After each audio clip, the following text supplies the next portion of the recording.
சிலாஜித் இது ஒரு தாவரம் இல்லை, இது ஒரு விலங்கும் இல்லை, இது ஒரு கனிமம்.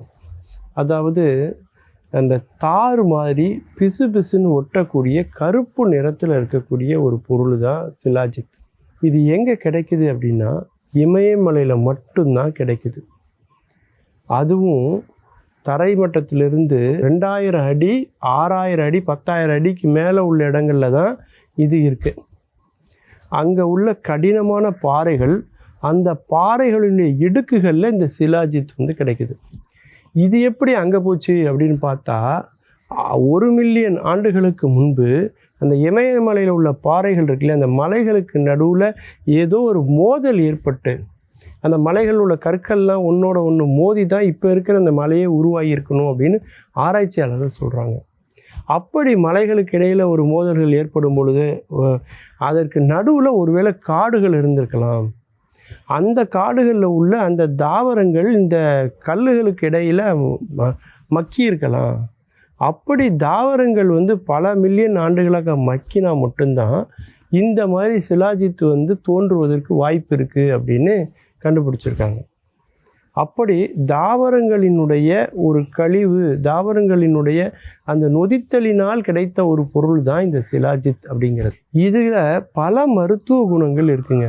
குறிப்பாக பார்த்தீங்கன்னாக்கா ஆண்களுக்கு பார்த்தீங்கன்னா அவங்களுடைய உயிர் அணுக்களினுடைய எண்ணிக்கை அதிகப்படுத்துவது, அல்லது அந்த உயிர் அணுக்களினுடைய அந்த மொட்டிலிட்டின்னு சொல்லுவாங்க, அதனுடைய நகர்வு தன்மை அதை அதிகப்படுத்துவது அப்படின்னு அவங்களுடைய குழந்தை பேறு பெறுவதற்கான வாய்ப்புகளை ஆண்களுக்கு ஏற்படுத்தி கொடுக்கக்கூடிய ஒரு அற்புதமான ஒரு மருத்துவ பொருள் அப்படின்னு இந்த சிலாஜித்தை நம்ம சொல்லலாம். அது மட்டும் இல்லை, இன்னொரு பெரிய ஒரு பயன்பாடு ஆண்களுக்கு இதுலேருந்து என்ன இருக்குன்னா, நிறைய பேருக்கு தலை வழுக்கை ஆயிடுச்சுன்னா அதில் முடி வளராது அப்படின்னு எல்லோரும் நினைக்கிறாங்க. ஆனால் இந்த சிலாஜித்தை நம்ம பயன்படுத்துவதன் மூலமாக அந்த வழுக்கையாக இருக்கக்கூடிய அந்த தலையில் கூட முடியை வளர வைக்கக்கூடிய ஆற்றல் இந்த சிலாஜித்துக்கு இருக்குது அப்படின்னு சொல்கிறாங்க. அது மட்டும் இல்லை, அதாவது ஒரு பதட்டம், மன இறுக்கம், மன அழுத்தம் உடையவர்களுக்கான ஒரு மருந்தாகவும் இந்த சிலாஜித் இருக்குது. இதயத்துக்கு போகக்கூடிய இரத்த நாளங்களெல்லாம் சரி செய்யக்கூடிய ஆற்றல் அதுக்கு இருக்குது. இது ஆண்களுக்கான பயன்பாடு அப்படின்னு சொல்லலாம். பெண்களுக்கான பயன்பாடு அப்படின்னு பார்த்தீங்கன்னா, பெண்களுக்கு இருக்கக்கூடிய அந்த மாதவிடாய் பிரச்சனைகள் எல்லாவற்றையுமே சரி செய்யக்கூடிய ஒரு அருமருந்தாக இந்த சிலாஜித் இருக்குது. அது மட்டும் இல்லை, அதாவது இரத்த சொகைன்னு சொல்லுவாங்களே, அனீமியான்னு சொல்லக்கூடிய அந்த ஹீமோகுளோபினுடைய அளவு குறையும், அவங்களுக்கெல்லாம் இது சிலாஜித் அற்புதமான ஒரு மருந்து அப்படின்னு சொல்லலாம். அது மட்டும் இல்லைங்க, அதாவது உடல் பருமன் இன்றைக்கி எல்லாருமே ஃபேஸ் பண்ணிகிட்டு இருக்கக்கூடிய, சந்தித்து கொண்டிருக்கக்கூடிய மிகப்பெரிய பிரச்சனை என்ன அப்படின்னு பார்த்தீங்கன்னா உடல் பருமன். அந்த உடல் பருமனால் அவதிப்படுகிறவர்களுக்கு உடல் எடையை குறைக்கிறதுங்கிறது ரொம்ப ரொம்ப கடினமான ஒரு பணி. அப்போது அதற்கு பயன்படக்கூடிய ஒரு பொருளாகவும் இந்த சிலாஜித் இருக்குது அப்படிங்கிறத நாம் இன்றைக்கி பார்க்குறோம். அப்படி ஒரு அற்புதமான ஒரு பொருள் அந்த சிலாஜித் அப்படிங்கிறது இமயமலையிலிருந்து நமக்கு கொடுக்கப்படுது. அது நம்ம ஊரில் சாதா உப்பு பயன்படுத்துவோம், கல் உப்பு பயன்படுத்துவோம். இந்து உப்புங்கிறது பார்த்திங்கன்னா மலையை உடைத்து மலையிலேருந்து எடுத்து வரக்கூடிய உப்பு தான் அந்த உப்பு. அந்த மாதிரி இப்போ நம்ம அதை பயன்படுத்த அதனுடைய எண்ணிக்கை அதனுடைய அளவு குறைய தொடங்கி இருக்கிறது இப்போது.